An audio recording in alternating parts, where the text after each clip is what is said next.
તો તમામ પ્રશ્ન ખાસ જોઈ લેજો, તેમજ વિડીયોને લાઈક કરજો, શેર કરજો અને ચેનલને સબસ્ક્રાઇબ પણ કરી લેજો અને સાથે સાથે કમેન્ટ પણ કરજો. તો શરૂ કરીએ પ્રથમ પ્રશ્નથી. પહેલો પ્રશ્ન છે, સ્ક્રેપ થયેલી જૂની બસોનું ઈ ઓક્શન વડોદરા સ્થિત કઈ સંસ્થા દ્વારા કરવામાં આવે છે? જીએસઆરટીસી પોતાની જૂની અને સ્ક્રેપ થયેલી બસો છે એ ઈ ઓક્શન માટે એમએસટીસી એટલે કે metal scrap trade corporation limited એ સંસ્થા દ્વારા કરવામાં આવે છે. જવાબ થશે ઓપ્શન બી, એમએસટીસી એટલે કે metal scrap trade corporation limited.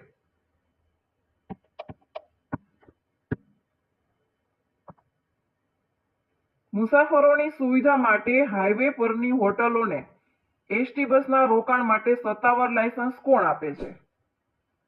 મુસાફરોની સુવિધા માટે હાઈવે પરની હોટલોને એસટી બસના રોકાણ માટે ગુજરાત રાજ્ય માર્ગ પરિવહન નિગમ એટલે કે જીએસઆરટીસી લાયસન્સ આપે છે. મોટર વાહન અધિનિયમ 1988 ની કઈ કલમ હેઠળ જોખમી ડ્રાઇવિંગ માટેની સજાની જોગવાઈ છે? મોટર વાહન અધિનિયમ 1988 ની કલમ નંબર 184 મુજબ જોખમી ડ્રાઇવિંગ માટેની સજાની જોગવાઈ આપેલી છે.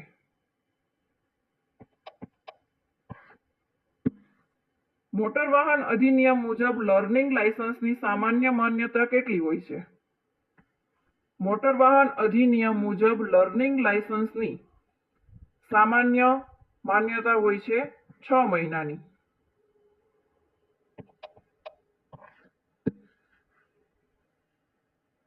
રસ્તા પર તૂટક સફેદ લાઈન, રસ્તા પર આવેલી જે સફેદ તૂટક લાઈન છે એ શું દર્શાવે છે? રસ્તા ઉપર આવેલી જે સફેદ તૂટક લાઈન છે એ દર્શાવે છે કે જરૂરી સાવધાની સાથે લેન બદલી અથવા તો ઓવરટેક કરી શકાય છે.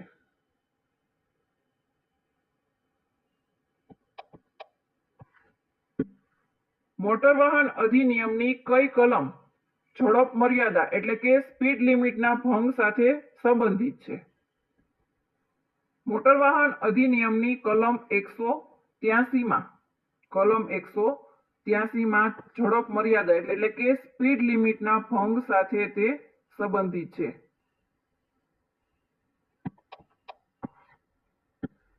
જો મુસાફર ટિકિટ લીધા વગર મુસાફરી કરતો જોવા મળે તો કંડક્ટરે સૌપ્રથમ શું કરવું જોઈએ?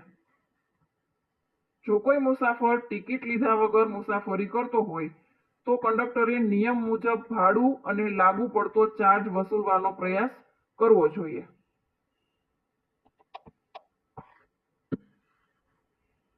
રસ્તા પર લાલ અષ્ટકોણ, રસ્તા પર આવેલા જે લાલ અષ્ટકોણ આકારનું ટ્રાફિક ચિહ્ન એ શું દર્શાવે છે?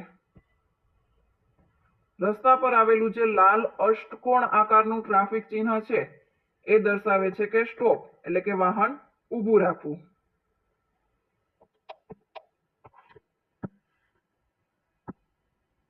મોટર વાહન અધિનિયમ મુજબ મોટર કેબ એમની વ્યાખ્યા કઈ કલમમાં આપવામાં આવી છે?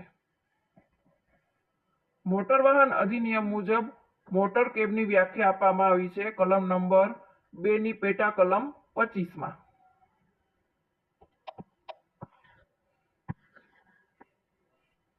મોટર વાહન અધિનિયમ મુજબ વાહનના નોંધણી પ્રમાણપત્ર સંબંધિત જોગવાઈ કઈ કલમમાં આપેલી છે?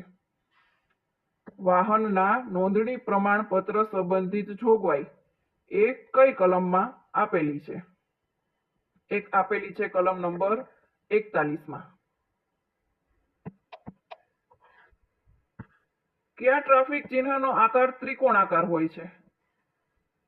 વોર્નિંગ દર્શાવતા જે ચિહ્નો છે એમનો આકાર હોય છે ત્રિકોણાકાર એટલે એનો જવાબ થશે ઓપ્શન એ, વોર્નિંગ સિગ્નલ.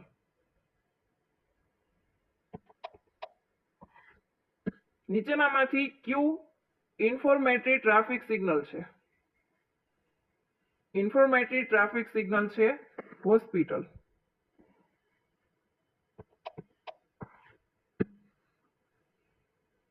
આગળનો પ્રશ્ન છે, જો 1 ઓગસ્ટ 2026 શનિવાર હોય તો 22 ઓગસ્ટ 2026 કયો વાર હશે? અહીંયા આપેલું છે 1 ઓગસ્ટ અને 22 ઓગસ્ટ, બંને એક જ મહિનો છે અને એમના દિવસો થશે 21 દિવસ. દિવસ થશે 21 દિવસ.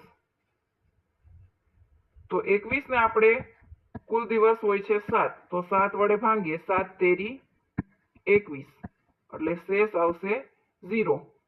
તો તેનો તે જ વાર હશે, એટલે કે 1 ઓગસ્ટ 2026 ના રોજ શનિવાર છે. અહીં શેષ આપણને મળી નથી, એટલે 22 ઓગસ્ટ 2026 ના રોજ પણ શનિવાર જ હશે. Option C.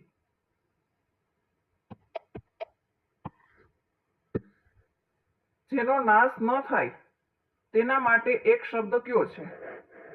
જેમનો ક્યારેય નાશ ન થાય તેને કહેવામાં આવશે અવિનાશી.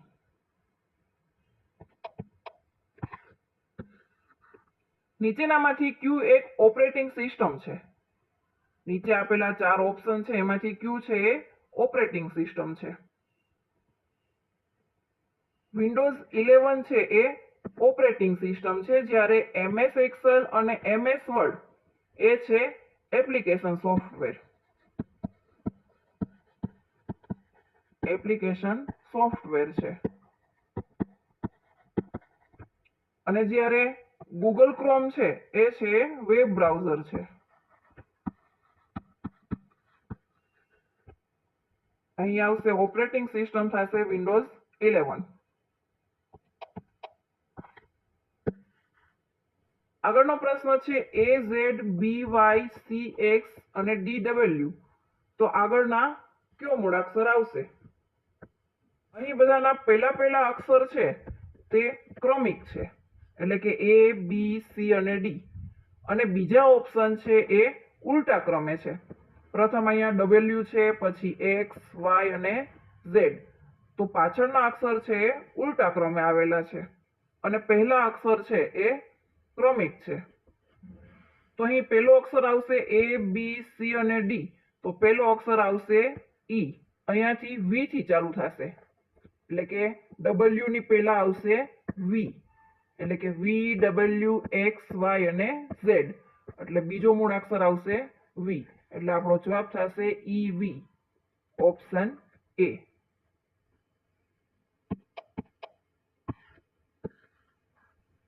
Fill in the blank. He ખાલી જગ્યા to અહેમદાબાદ yesterday. અહીં yesterday આપેલું છે, તો yesterday છે એ ભૂતકાળની ક્રિયા દર્શાવે છે કે ભૂતકાળ છે, તેથી ક્રિયાપદનું પાસ્ટ સિમ્પલ સ્વરૂપ થશે went, એટલે ખાલી જગ્યામાં આવશે went. He went to Ahmedabad yesterday.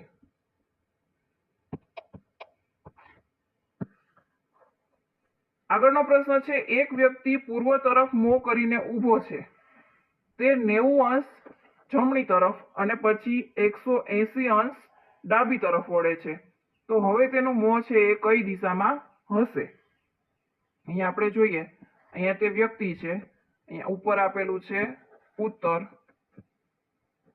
નીચે દક્ષિણ, પૂર્વ અને પશ્ચિમ. તો અહીં એ વ્યક્તિ છે એ પ્રથમ પૂર્વ તરફ મોં છે, પછી તે 90 અંશ જમણી તરફ વળે છે, એટલે કે આ બાજુ થશે જમણી તરફ અને ઉપરની થશે ડાબી તરફ, એટલે જમણી તરફ વળીને તે 90 અંશે વળે છે. 90 અંશે વળે તે ક્યાં આવશે? દક્ષિણ દિશામાં. પછી ત્યાંથી તે ફરીને 180 અંશ ડાબી તરફ વળે છે. અહીંયાથી તે ડાબી તરફ વળે છે, એટલે 180 અંશ થશે એટલે તેની વિરુદ્ધ દિશા થઈ જશે.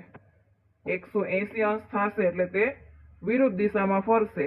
વિરુદ્ધ દિશામાં ફરશે એટલે આવશે ઉત્તર દિશા, તો એનું મોં હશે ઉત્તર દિશા તરફ. Option A.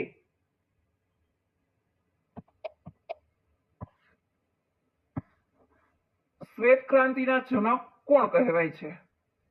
ડોક્ટર વર્ગીસ કુરિયનને શ્વેત ક્રાંતિના જનક કહેવામાં આવે છે.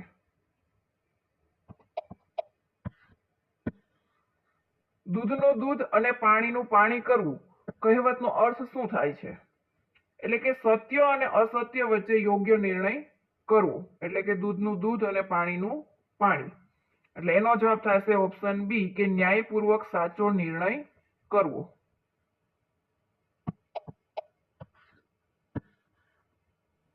ટ્રેન એના બરાબર આપેલું છે WUDLQ. તો બસ બરાબર શું થશે? અહીં આપણે પહેલો મૂળાક્ષર જોઈએ ટી અને ડબલ્યુ, એટલે કે તરત ત્રીજો અક્ષર આવે છે. ટી પછી આવશે યુ વી અને ત્યાર પછી ડબલ્યુ. એવી જ રીતે આર પછી આવશે એસ ટી અને યુ, જે આપણને અહીંયા આપેલું છે, એટલે કે તરત ત્રીજો અક્ષર થશે. એવી જ રીતે એ પછી આપેલું છે બી સી અને ડી. આઈ પછી થશે જે કે અને એલ. એન પછી થશે ઓ પી અને ક્યુ. જે આ અક્ષર આપણને આપેલા છે કે તરત ત્રીજો અક્ષર થશે. તો એવી જ રીતે આપણે BUS મેળવવાનો છે. તો બી બરાબર થશે સી ડી અને ત્યાર પછીનો મૂળાક્ષર આવશે ઈ. યુ વી ડબલ્યુ અને એક્સ. ત્યાર પછી આપેલું છે એસ ટી યુ વી. એટલે આપણો અહીં જવાબ થશે EXV, ઓપ્શન એ માં.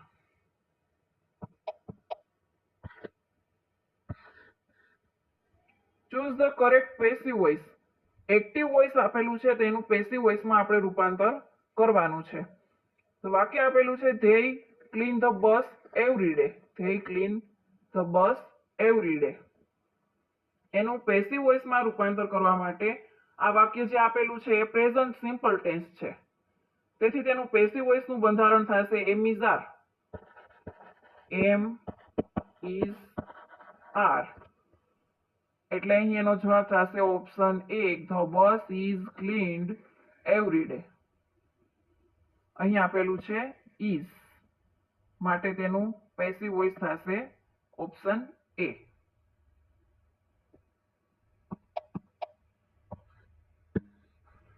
12/18 બરાબર 20 ખાલી જગ્યા. અહીં આપણે ખાલી જગ્યા છે, અહીંયા પ્રશ્નાર્થ ચિહ્ન છે, તેની જગ્યાએ કઈ સંખ્યા આવશે તે આપણે મેળવવાનું છે. અહીં આપેલું છે 12 અને 18. તો અહીંયા 12 ને આપણે કેટલા વડે ગુણીશું ત્યારે 18 આવશે? અહીંયા જોઈએ 12 ને 3/2 વડે ગુણીએ ત્યારે આપણને મળશે 18. 6 દુ 12, 6 તેરી 18. એવી જ રીતે 20 ને પણ 3/2 વડે ગુણીએ ત્યારે આપણને બીજી સંખ્યા મળશે. અહીંયા આવશે 10 દુ 20 અને 10 તેરી 30. તો અહીં જે પ્રશ્નાર્થ ચિહ્ન કરેલું છે ત્યાં સંખ્યા આવશે 30.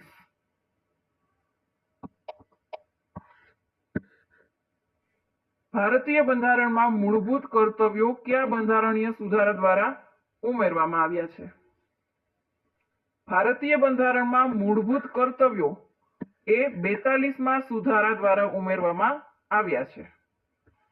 વર્ષ 1976માં.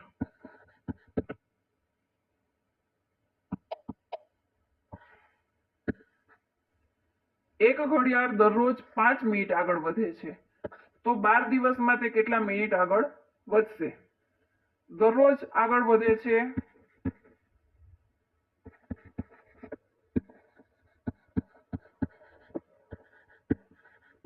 દરરોજ આગળ વધે છે 5 મિનિટ, તો 12 દિવસમાં તે કેટલી આગળ વધશે? તો 12 દિવસમાં ત્રિરાશી મૂકીએ, 12 દિવસમાં તે કેટલી આગળ વધશે?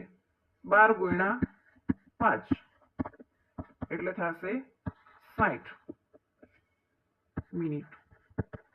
એટલે કે 12 દિવસમાં તે 60 મિનિટ આગળ વધશે.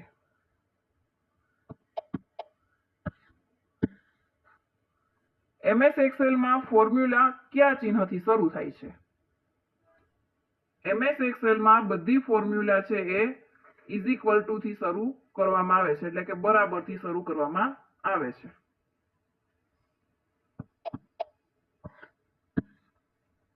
મહાબલીપુરમના પ્રખ્યાત શિલ્પો મુખ્યત્વે કયા વંશના સમયમાં બન્યા?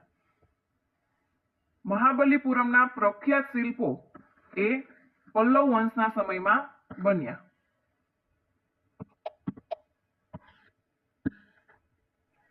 આગળ આપેલું છે કે શ્રેણી પૂર્ણ કરો. શ્રેણી આપેલી છે 3, 8, 18, 38 અને 78. તેમાં આગળની સંખ્યા આપણે મેળવવાની છે. તો પહેલી સંખ્યા જોઈએ 3 અને બીજી સંખ્યા આપેલી છે 8. તો 8 ક્યારે થશે? તો પહેલી સંખ્યાને આપણે 2 વડે ગુણીએ અને એમાં +2 ઉમેરીએ ત્યારે આવશે 8. 3 ગુણ્યા 2 એટલે કે 6. 6 ને 2 ઉમેરીએ એટલે થશે 8. એવી જ રીતે બીજી સંખ્યા 8 ને 2 વડે ગુણીએ +2 કરીએ ત્યારે આપણે થશે 18. 8 દુ 16 અને 2 18. 18 ગુણ્યા 2 18 દુ 36 +2 એટલે થશે 38. આપણે આગળની સંખ્યા થશે. એવી જ રીતે 38 ગુણ્યા 2 +2 એટલે થશે 78. 38 દુ 76 +2 એટલે થશે 78. આગળની સંખ્યા આપણે થશે 78 ગુણ્યા 2 +2 એટલે થશે 158. 78 દુ 156 અને +2 એટલે થશે 158. Option C.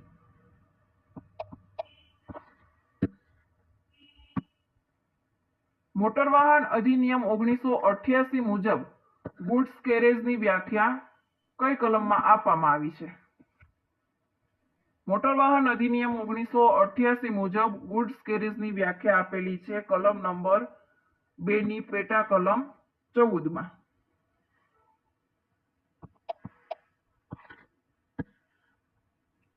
ઇલ્તુત્મિશે દિલ્હી સલ્તનની સત્તા મજબૂત બનાવવા કઈ પ્રણાલી વિકસાવી? એકતા પ્રથા. એકતા પ્રથામાં અધિકારીઓને પગારના બદલે એટલે કે જે પગાર આપવામાં આવે અધિકારીઓને તેમના બદલે તેમને જમીનનો વિસ્તાર આપવામાં આવતો હતો અને જેના કારણે દિલ્હી સલ્તનતનું વહીવટ અને આવક વ્યવસ્થા છે એ વધુ મજબૂત બની. જો 18 માણસો એક કામ 20 દિવસમાં કરે છે અને તો તે જ કામ 12 માણસો કેટલા દિવસમાં કરશે? સૂત્ર મૂકીએ M1D1 બરાબર M2D2.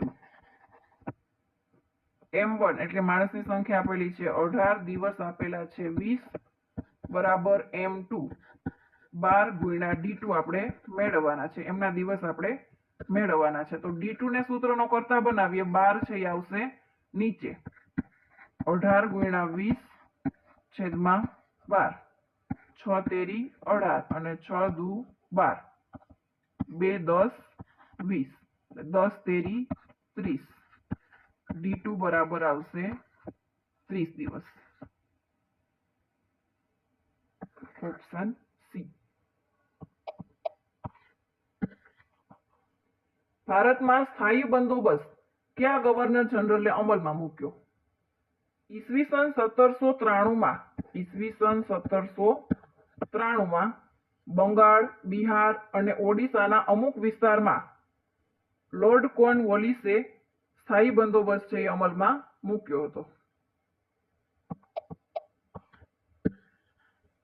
એક વસ્તુ ₹1200 ખરીદી અને ₹1440 વેચી તો નફાની ટકાવારી કેટલી થશે?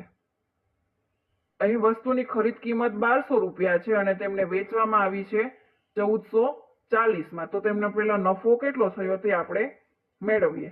તો નફો બરાબર વેચાણ કિંમત છે 1440, એમાંથી મૂળ કિંમત બાદ કરીએ 1200 એટલે થશે ₹240 એમને નફો થયો. આપણને અહીંયા કીધું છે નફો ટકામાં કેટલો થશે. નફો ટકામાં મેળવીએ નફાની ટકાવારી. નફો ટકામાં મેળવીએ. નફો ટકામાં એટલે થશે જેટલા રૂપિયા નફો થયો હોય એ એના છેદમાં મૂળ રાશિ છે 1200 રૂપિયા, એને ગુણ્યા 100, 0 0 કેન્સલ, 12 દુ 24 અને 1 0 એટલે થશે 20%. 20%નો નફો થશે. Option B. મોટર વાહન અધિનિયમ 1988 મુજબ ટ્રાન્સપોર્ટ વ્હીકલની વ્યાખ્યા કઈ કલમમાં આપવામાં આવી છે? મોટર વાહન અધિનિયમ 1988 મુજબ ટ્રાન્સપોર્ટ વ્હીકલની વ્યાખ્યા આપવામાં આવી છે કલમ 2 ની પેટા કલમ 47માં.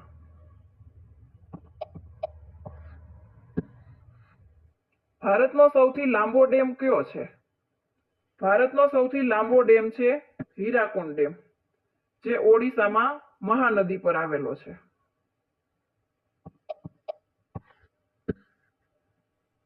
દયાળુ શબ્દનો વિરુદ્ધાર્થી શબ્દ કયો છે? દયાળુ એટલે થશે કરુણાવાન અને એમનો વિરુદ્ધાર્થી શબ્દ થશે નિષ્ઠુર. નિષ્ઠુર એટલે કરુણા વગરનો.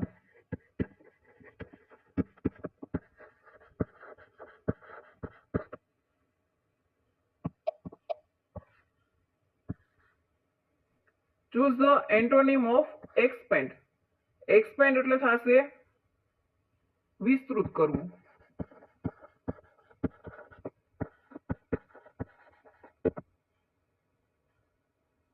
expand નો એન્ટોનિમ થશે reduce. reduce એટલે ઘટાડવું.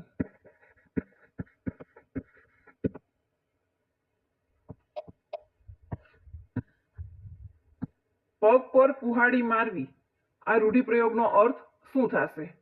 પગ પર કુહાડી મારવી એટલે થશે પોતાની જ ભૂલથી નુકસાન કરવું.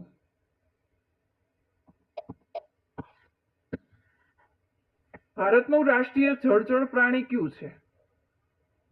ભારતનું રાષ્ટ્રીય જળચર પ્રાણી છે ગંગાની ડોલ્ફિન, જેને 2009માં ભારતનું રાષ્ટ્રીય જળચર પ્રાણી તરીકે જાહેર કરવામાં આવેલું હતું. 2009માં.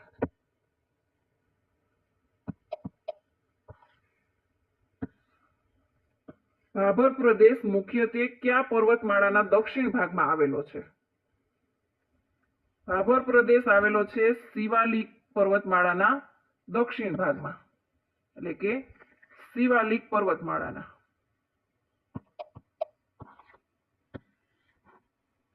જે બોલવામાં ખૂબ કુશળ હોય તેના માટે એક શબ્દ કયો છે?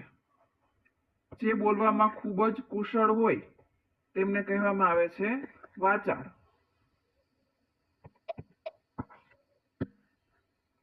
નીચેનામાંથી કયું ઇનપુટ ડિવાઇસ છે? ઇનપુટ ડિવાઇસ છે કીબોર્ડ.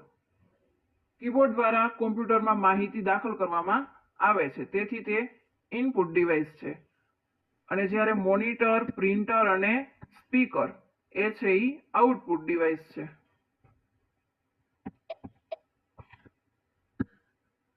ઘણું જાણનાર માટે એક શબ્દ કયો છે? ઘણું જાણનાર એટલે કે એને કહેવામાં આવે છે જ્ઞાની.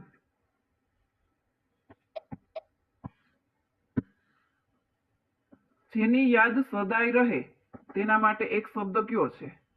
જેની યાદ સદાય રહે એટલે થશે કે ક્યારેય તે ભૂલાય નહીં અથવા તો હંમેશા યાદ રહે. તેને કહેવામાં આવશે અવિસ્મરણીય.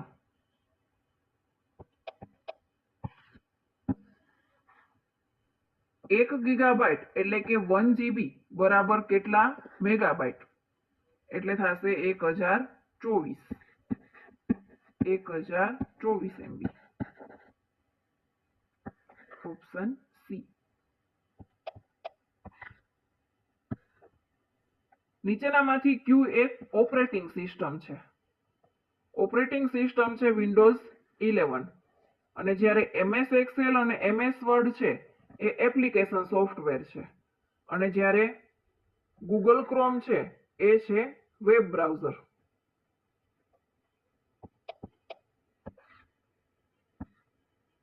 Choose the meaning of reliable. Reliable એટલે થશે વિશ્વાસપાત્ર.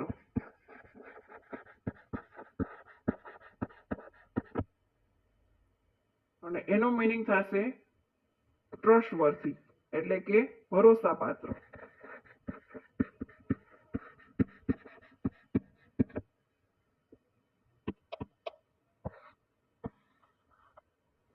Choose the correctly split word એટલે કે નીચેના ઓપ્શન આપેલા છે એમાંથી સાચો સ્પેલિંગ કયો છે? એન્વાયરમેન્ટનો સાચો સ્પેલિંગ કયો છે? એન્વાયરમેન્ટનો સાચો સ્પેલિંગ થશે ઓપ્શન એમાં જે આપેલું છે ENVIRONMENT. Environment. Fill in the blank. If I ખાલી જગ્યા enough money I would buy a new car. આ જે વાક્ય છે એ સેકન્ડ કન્ડિશનલ સેન્ટેન્સ છે. તેના માટે થશે એની વાક્ય રચના if plus past simple plus would plus verb. એટલે અહીં આવશે ઇફ સાથે પાસ્ટ સિમ્પલ. પાસ્ટ સિમ્પલમાં એટલે કે અહીં આવશે હેડ. ખાલી જગ્યામાં આવશે had. If I had enough money I would buy a new car.